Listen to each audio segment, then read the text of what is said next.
Oh my god. Oh my, I'm not even gonna, there's no intro. I just got back home. I went to Lotte Mart. Holy fucking shit. Holy shit. Why am I so excited about this? I drank these Innocent Gun originals for years in university because I was a fancy boy. And I'm still a fancy boy, but... okay, so basically these are a Scottish beer. And the backstory of this beer is that there's this kind of local brewery, Innocent Gun, they make good beers, and there was this Scotch company, and they asked them, can you just make like a really standard ale? Don't make it taste bad, but make it very standard, very average, a little on the cheaper side, because we're not buying it to drink it. We're gonna beer finish our oak casks. And then the beer will get into the wood, and then we'll just dump it, and then we'll put our real stuff that we distill into these barrels, and we're gonna have like a beer finished Scotch. So Innocent Gun's like, yeah, it kind of hurts to have it wasted, but like, you know, sure, we'll do it, like kind of a side gig, make it well, but on the cheaper level. So they did this, and they gave it to the brewery, or the distillery, sorry. They finish, I couldn't even wait for the laundry to finish before I started this video. So basically, like a year later, the distillery calls the beer company up, and they're like, and this was before, this is like 15, 20 years ago. Like, people didn't barrel age back then. So they phoned Innocent Gun, and they told them, like, hey, you should come out to the distillery. And they're like, why? And they're like, just come out. So, you know, I don't know how far it is. Let's say it's an hour. But they drive out there, and they give them the beer back in these pint glasses. And everyone, the brewers are going like, why, what? Why, it tastes good? And so this was the first... other than like really specific craft breweries, like really rare and specific, probably American ones, these were the guys that kind of popularized barrel aging beer, as far as I know. And again, I used to drink this in university all the time, and I'm in Lotte Mart, and I wasn't even going to get any beer, I wasn't going to get anything, but I like to go see what they have, because I go to Lotte Mart maybe twice a week, and every once in a while, I get surprised, and today is that day. So I would go to a liquor store, government run. Actually, I could do a whole video on that. Anyway, it's called the LCBO. And I went, because I buy so many of these things, and I had them, and the guy's like, oh man, like you should have come yesterday. Like, what? Why? Was there like a sale or something? And they're like, no man, like the owner / head brewer was here giving out samples. And I was like, fuck off. And he goes, no, really? Because this store, they sell a lot of them in Ontario. He did like one in Toronto and one in London, Ontario. And like this one in Sudbury is like 165,000 people. So I'm looking at it and I'm like, what the fuck? I didn't buy all of them, obviously. But I had like, it was a pretty big dent in why the guy came. Anyway, this beer is single malt whiskey cask matured to unlock natural hints of vanilla, toffee, and oak. This is a Scottish golden beer, matured for smoothness.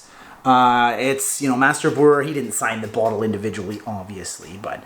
And then it has the approved by Jeremy Houston, who's one of the owners.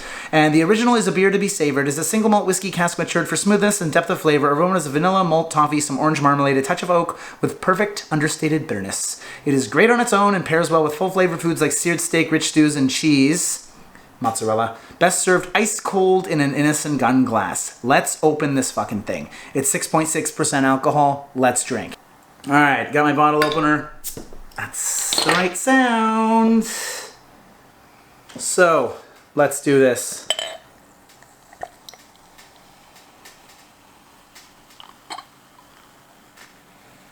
Yep, that's 330.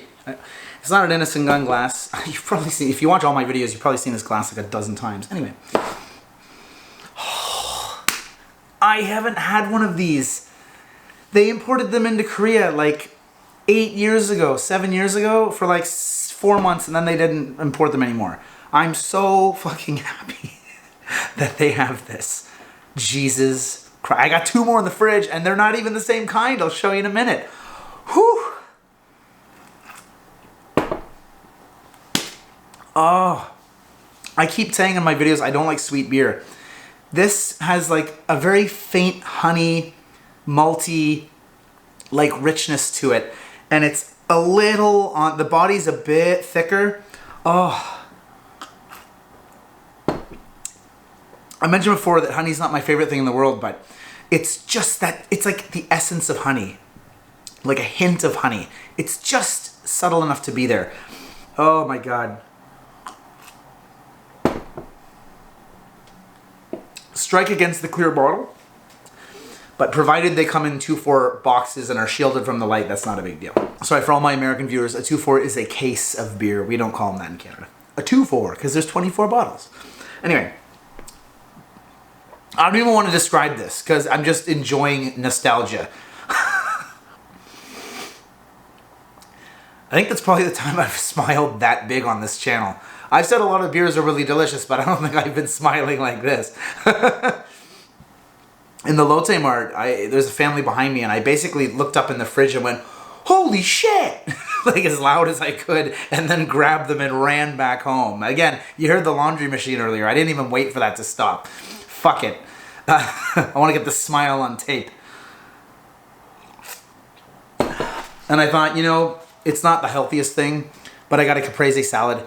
To all my Italian viewers, I don't know how many there are. I'm sorry, I called this a caprese salad. Technically, it's a caprese salad. Anyway, nice, the smoothness of this too. A lot of the barrel aging that we get these days are a lot of imperial stouts, which is great. There's nothing wrong with that. It's a lot harder, at least in Korea. I won't speak for everyone, but that is generally, the style that's getting barrel aged. In Europe, you'd do sours. Well, that'd be a lambic at that point. But yeah, it's not. This is like a golden beer. Again, this beer is not complicated. This is something that you'd have out with your mates watching like a footy match on a Friday, right? At a fairly busy, common kind of pub. But when they throw it in those barrels, it becomes something that's like way more than the sum of its parts. They've aged it. It inherits that oakiness of the wood, and that vanilla comes through. And they're barrels that already had whiskey in them before, right? So they're not new barrels, but they would well, the initial thing was, again, to beer age them, or beer wash them, age it a bit, and then reuse them in another whiskey, or scotch, I should say. Scotch, 12 years, whatever. But memories of my not childhood. Memories of me being, I would have been 22, 23? So like, 13, 14 years ago, somewhere in there. Just before I moved to Toronto, yeah. Sudbury, Ontario. 165,000 people, and I was the one buying a fairly good chunk of these at that one liquor store, yeah.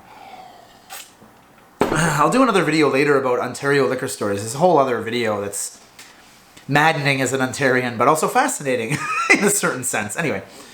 I'm going to finish this, and then I'm going to grab the next one, which is not, it's the same company, and it's barrel aged, but I'll show you.